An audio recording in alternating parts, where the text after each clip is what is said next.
যেদিন হত্যাকাণ্ড হয় রাত্রিরে, প্রথমে আমি ঢাকা বিশ্ববিদ্যালয়ের প্রক্টর সাহেবের ফোনে রাত্র 2:15 আমার ঘুম ভাঙে। আমার মোবাইল সেটে আমি প্রথম খবর পাই। তৎক্ষণাৎ ডিসি রমনাকে আমি ফোন করি। সে এই হত্যাকাণ্ডের যারা জড়িত তাদের ধরার জন্য তখন ব্যস্ত ছিল। পরবর্তীতে নানা ধরনের গ্রুপ নানা ধরনের কথাবার্তা বলে, তো আমরা সবাইকে আশ্বস্ত করি যে আপনারা ধৈর্য ধরেন, ঢাকা মেট্রোপলিটন পুলিশ কাজ করছে, আমরা অনতিবিলম্বে এই ঘটনার রহস্য উদ্ঘাটন করতে সক্ষম হব। এই ঘটনার ছোট্ট একটি ব্রিফিং, লিখিত বক্তব্য আমার সামনে। আমি এই ব্রিফিংটা এই লিখিত বক্তব্যটা পাঠ করি, তারপরে আপনাদের কোনো প্রশ্ন যদি এই ঘটনা সম্পর্কে থাকে তাহলে আমার সহকর্মীরা আছে, ওনারা জবাব দেবে, সাথে আমিও জবাব দেব। বিসমিল্লাহির রহমানির রহিম। প্রিন্ট ও ইলেকট্রনিক মিডিয়ার প্রিয় সাংবাদিকবৃন্দ, আসসালামু আলাইকুম ও শুভ অপরাহ্ন। আজকের এই প্রেস ব্রিফিংয়ে আপনাদের সকলকে জানাই স্বাগত। আপনারা সকলেই অবগত আছেন যে গত 13 মে তারিখ রাত অনুমান 11:45 ঘটিকার ঢাকা বিশ্ববিদ্যালয়ের মেধাবী শিক্ষার্থী SM শাহরিয়ার আলম সাম্য সোহরাওয়ার্দী উদ্যানে কতিপয় দুর্বৃত্তের হাতে নির্মমভাবে খুন হন। ঘটনার সংক্ষিপ্ত সংবাদ প্রাপ্তির পরপরই ডিসি রমনা সহ শাহবাগ থানার পুলিশ ঘটনাস্থল পরিদর্শন করে। ঢাকা বিশ্ববিদ্যালয়ের প্রক্টর মহোদয়ের নিকট থেকে ঘটনাটির সংবাদ প্রাপ্তির সাথে সাথেই আমি সংশ্লিষ্ট সকল পুলিশ কর্মকর্তাদের ঘটনাটির সর্বোচ্চ গুরুত্বের সাথে তদন্তের নির্দেশ প্রদান করি। আপনারা অবগত আছেন, চাঞ্চল্যকরী হত্যাকাণ্ডের ঘটনায় শাহবাগ থানায় একটি হত্যা মামলা রুজু হয় এবং ঘটনার রাতেই পুলিশ ঘটনার সাথে সংশ্লিষ্ট 3 জনকে রাজধানী বিভিন্ন জায়গা থেকে আহত অবস্থায় গ্রেপ্তার করে।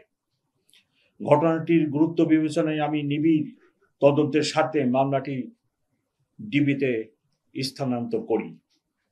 পরবর্তীতে বিজ্ঞ আদালতের মাধ্যমে ধৃত 3 আসামিকে রিমান্ডে নিয়ে জিজ্ঞাসাবাদ, প্রাপ্ত গোয়েন্দা তথ্য ও প্রযুক্তিগত বিশ্লেষণের মাধ্যমে ঘটনাস্থলে সরাসরি উপস্থিত ও হত্যাকাণ্ডে অংশগ্রহণকারীদের শনাক্ত করা হয়। আসামিদের গ্রেপ্তারের লক্ষ্যে কক্সবাজার, মুন্সিগঞ্জ ও ঢাকা মহানগরীর বিভিন্ন এলাকায় ডিবির একাধিক দল ধারাবাহিক অভিযান পরিচালনা করে। এ সংক্রান্তে আরো 8 জনকে গ্রেপ্তার করে। গ্রেপ্তারকৃত হলেন রাব্বি, কবুতর রাব্বি, 2 মেহেদি, 3 পাপেল, 4 রিপন, 5 সোহাগ, 6 রবিন, 7 হৃদয়, 8 সুজন সরকার।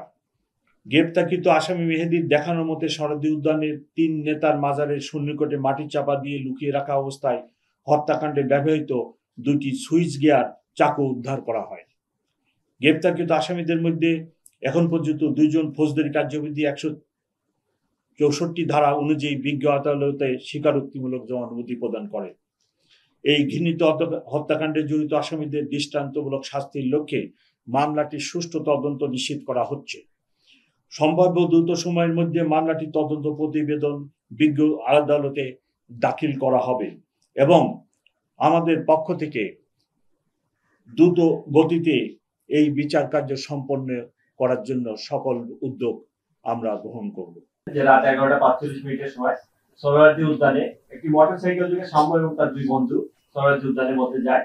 সোহরাওয়ার্দী উদ্যানের মধ্যে গেলে সোহরাওয়ার্দী উদ্যানের মধ্যে মূলত মাদক ব্যবসার একটা চক্র আছে। এই চক্রটা একটা চক্র মেহেদি, যে ইতিমধ্যে গ্রেপ্তার আছে এবং যা দেখানোর মতে আমরা সুইচ গিয়ার উদ্ধার করেছি। মেহেদির গ্রুপেরই একজন রাব্বির হাতে একটা ট্রেজার গান ছিল। ট্রেজার গান যেটা ইলেকট্রিক শক, সেই ইলেকট্রিক শকের ট্রেজার গানটা যখন শো করে পরে তখন সেই ট্রেজার গানটা দেখে এই সাম্য সেই ট্রেজার গানটা কি এটা জানতে চাওয়ার একটা পর্যায়ে তাদের ভিতরে যখন ধস্তাধস্তি হয়, ধস্তাধস্তির একটা পর্যায়ে ওই মাদক ব্যবসায়ীর অন্য যারা আছে তারা ঘটনাস্থলে আসে এবং তাদের ভিতরে ধাওয়া পাল্টা ধাওয়া এবং ধস্তাধস্তির একটা পর্যায়ে এই হত্যাকাণ্ডটা ঘটে। এই হত্যাকাণ্ডে আমরা এখন পর্যন্ত আমাদের কাছে যেটা আসছে যে ওই তাদের ভিতরেরই একজন সদস্য রাব্বি, যার নাম এসেছে 160 বলে, যে কবুতর রাব্বি তাৎক্ষণিকভাবে তাকে ছুরিকাঘাত করে। এখানে মূলত যেটা যে ঢাকা বিশ্ববিদ্যালয়ের পাশে যে সোহরাওয়ার্দী উদ্যানের ভিতরে আপনারা জানেন যে অনেক ফুড কোর্ট, খাবারের দোকান আছে এবং সেখানে রীতিমতো স্টুডেন্টরা যায়, বাইরে থেকেও লোক আসে এবং অনেক রাত পর্যন্ত সেখানে খাবারের থাকে। তারই ধারাবাহিকতায় আমরা আপাতত যতটুকু পেয়েছি তাতে সাম্য এবং তার দুই সহপাঠী ভিতরে তারা খাবারের জন্য যায়।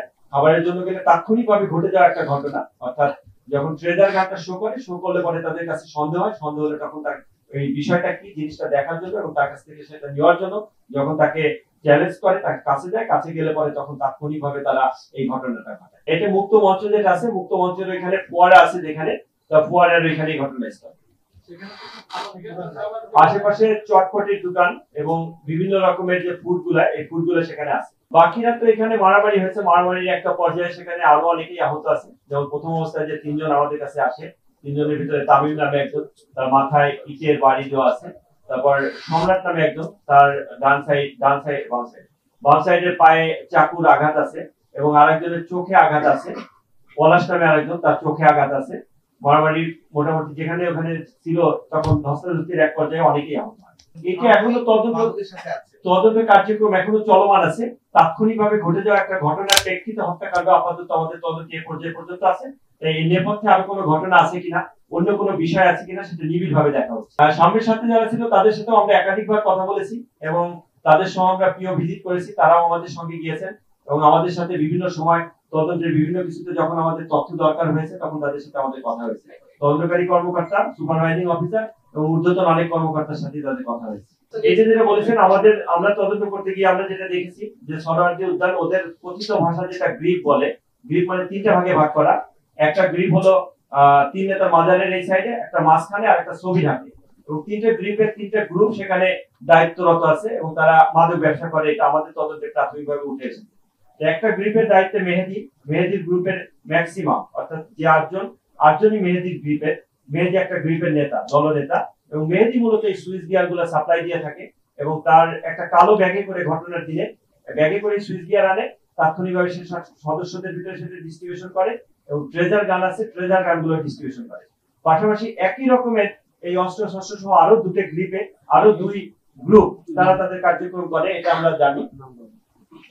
এটা যেটা হলো যে ওই গ্রুপগুলাই আমাদের কার্যক্রম চলছে। আমরা তদন্তের সাথে আপাতত সেই নামগুলো না ডিসক্লোজ না করি, বাট তাদেরকে আমরা আমাদের আওতায় নিয়ে আসবো এবং আমরা ওইটাকে মাদকমুক্ত করবো, এটাই আমাদের কমিশনার স্যারের নির্দেশনা আছে।